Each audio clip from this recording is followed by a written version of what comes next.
AP ముఖ్యమంత్రి జగన్మోహన్ రెడ్డి నిర్వహించిన సమావేశానికి మంత్రి ధర్మాన ప్రసాదరావు డుమ్మా కొట్టారు. ఆయన గైర్హాజరుపై దుమారం రేగుతోంది.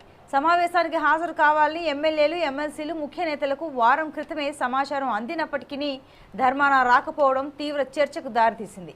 తనకు ఏవైనా కార్యక్రమాలుంటే రేపో ఎల్లుండికో వాయిదా వేసుకోలేరా అని కొందరు నేతలు ప్రశ్నిస్తున్నారు. మరోవైపు ఆసరా కార్యక్రమం ఉన్నందున రాలేనని అధిష్టాన వర్గానికి ధర్మాన తెలియజేశారు. ధర్మాన ప్రసాదరావు కినుకపై మరింత సమాచారం మా ప్రతినిధి అబ్దుల్లా అందిస్తారు.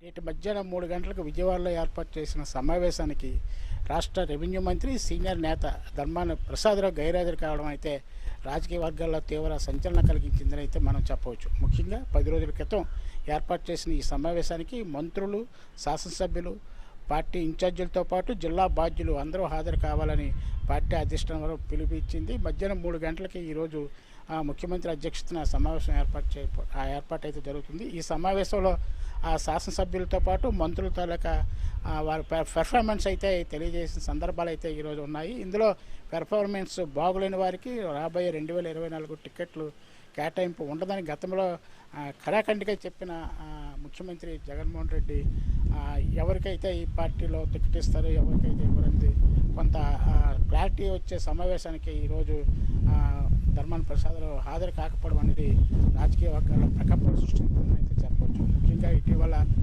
జరిగిన పరిణామాలు మనం చూసినట్లయితే ఇప్పుడున్న మంత్రివర్గంలో చాలామందికి తొలగించి కొత్త వారికి అవకాశం ఇస్తారని అయితే ప్రచారాలు అయితే జరుగుతున్న నేపథ్యంలో శ్రీకాకుళం జిల్లాకి ధర్మాన ప్రసాదరావుకి మంత్రివర్గం నుంచి ఎటువంటి డోకా లేకపోయినప్పటికీ కూడా ఈ మరో మంత్రి జిల్లాకు చెందిన శ్రీధర్ అప్పలరాజు ఈసారి మంత్రివర్గం నుంచి తొలగిస్తారని అయితే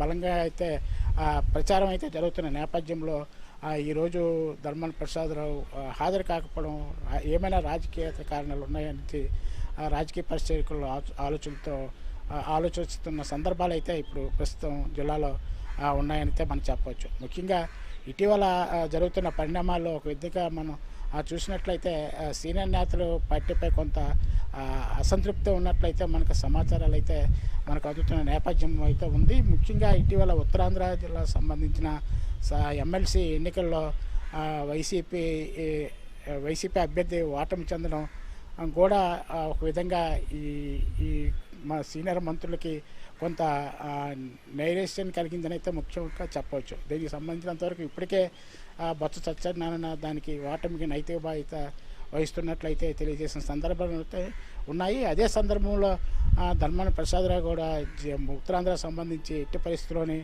అభ్యర్థి గెలాలని, విజయం సాధించాలని అయితే క్యాడర్కి ఇచ్చిన ఆదేశాలు ఏ మేరకు అమలు జరిగాయనేది కూడా మనకి ఫలితాలు బట్టి మనకి తేటతెల్లమైనది అని చెప్పవచ్చు.